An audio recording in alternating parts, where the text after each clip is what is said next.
From being able to transition from dark, light mode wallpapers by a simple tap, here are 10 of my favorite overlooked features that every iPhone can do that everybody has missed. So if you ever find your iPhone with the screen on lock, just verbally say lock screen and it'll lock your device just like that. And like always, timestamps to everything will be in the description down below for your pleasure. Let's begin. So these are my favorite over-the-ear headphones, the XM3s. And I usually like putting these on when I'm trying to focus on something or go to sleep. And so when you have these headphones paired to your iPhone, so long as they're connected to your device, if you launch Control Center and locate this ear icon right here, tap on it, there's background sounds.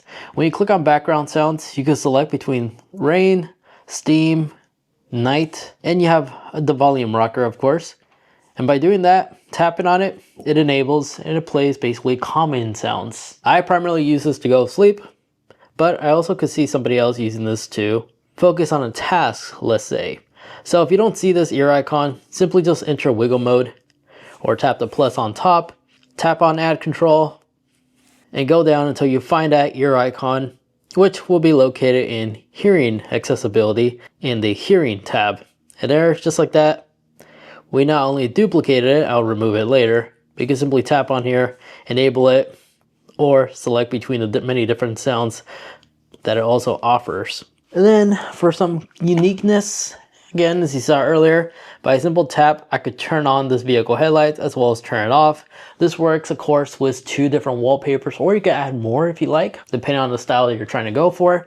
But this wallpaper, I'll not only include in the description down below, but to set this up, simply unlock your device, long hold until you get into the wallpaper customization, tap the plus on a new page, photo shuffle, and then from here, you can either select the preference that it has selected right there if you want to just circle between animals or people, cities, and all that stuff.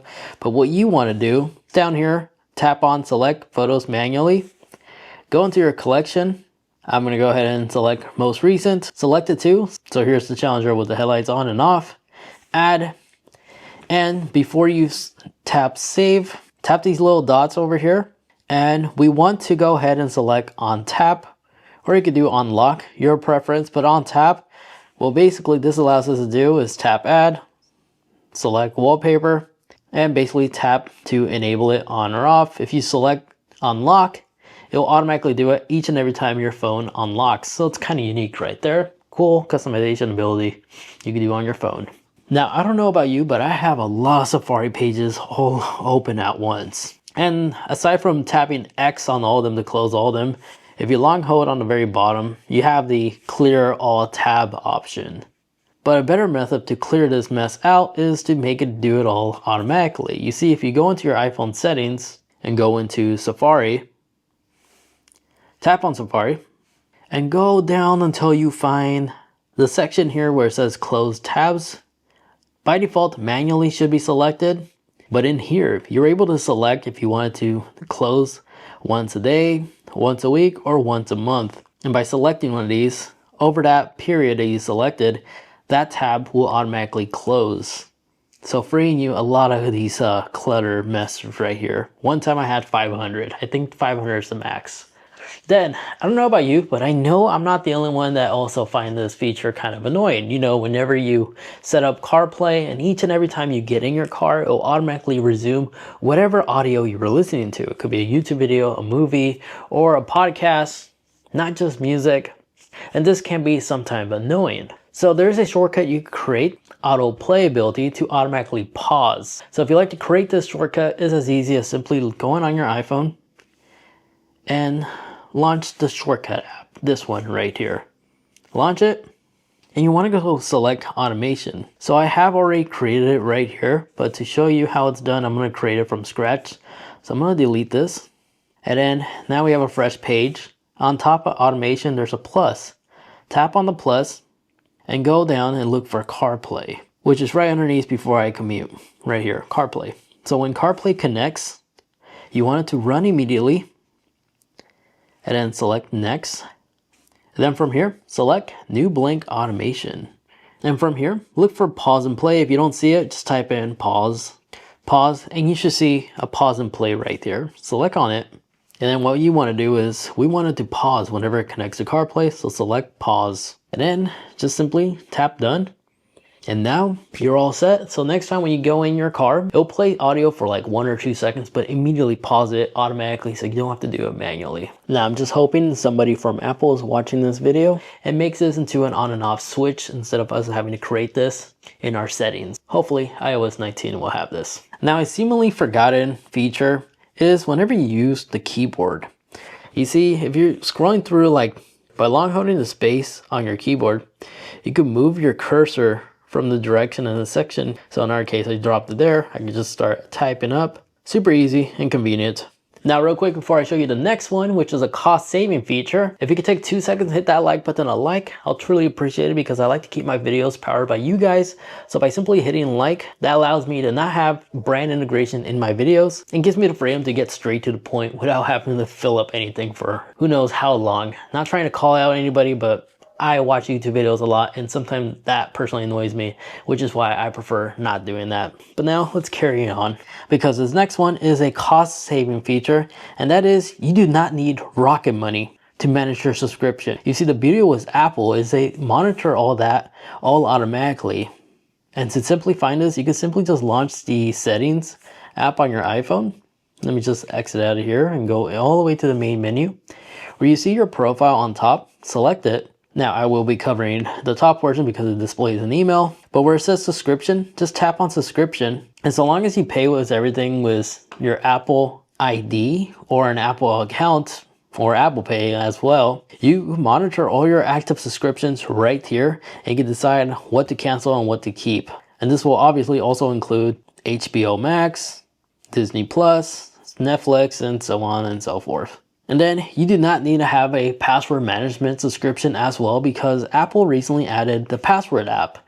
By launching the password app, unlocking with Face ID, the password app lets you monitor all your passwords you created with accounts online, your Wi-Fi passwords, you can generate codes, security authentication, as well as create groups if you like to share with your friends and family certain websites that you like to have them access to. This could be your products as well as subscription.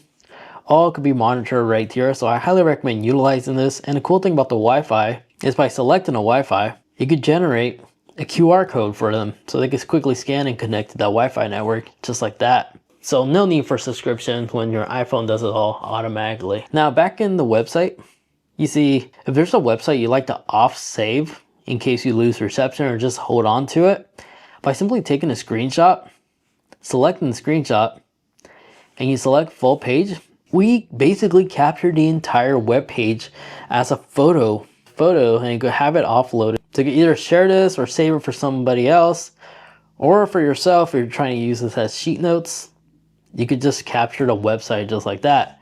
In addition to that, if you tap done, it'll automatically save it as a PDF as well. And then just select save. Now a new feature that's coming out to some iPhone users already have this and some don't, can be located in the wallet app.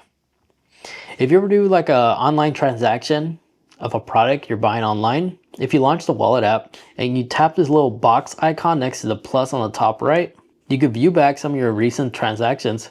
The wallet app will track the shipment now and will tell you when your product is about to be delivered or if it already arrived. So it does this now all automatically. Now this is the Note app, but if your friend ever sends you a text message of their flight information and such, you'll notice that it's actually like bold out because if you select it, you do have the capability to not only preview the flight, but also copy the flight code. By previewing the flight, you'll see it gives you additional information like your ETA flight, the gate number, as well as the baggage claim area. And you can simply slide to see even more additional information like future flights or past flights for that same aircraft. And lastly, you noticed earlier I programmed my iPhone to verbally accept command shortcuts such as lock screen. I have it set up so if I ever see my phone with the screen on and I'm working, I don't have to physically grab it to lock the display. And if you like to set this up, you can set it up to do other things like take screenshot, play audio. Here, I'll show you exactly what you could do. By simply launching the settings app on your phone, scroll down and look for the accessibility section. Select it and go down until you find voice shortcuts right here. Vocal shortcuts is what it's actually under. Go in here, enable it, and here you can see one of the actions I've created, lock screen. If I say lock screen, it will do it. So by tapping add actions, it will walk you through basically everything you need to know. You can look for a shortcut basically for anything from creating URLs, locking a door, as well as action controls like front camera, home, rotation, and goes on and on and on. So I highly recommend perusing over here. You can find to really utilize this. Like here's one for screenshot. Take a screenshot. So now I have that one set up. So if I say something like take a screenshot, did it just like that. So there you guys have it. Those are 10 cool additional things you could do on an iPhone running the latest version of iOS 18. If you found any of these useful, again, highly appreciate it if you could leave a like, as well as get subscribed if you enjoy these type of tech videos just like this. Now, if you'd like to watch more, maybe you'd like to see the whole coverage of all the new software updates that Apple added for the AirPod Pro 2nd generation, check it out right over there where I highlight all the unique abilities that the hearing aid functionality has to offer. Thank you so much for watching.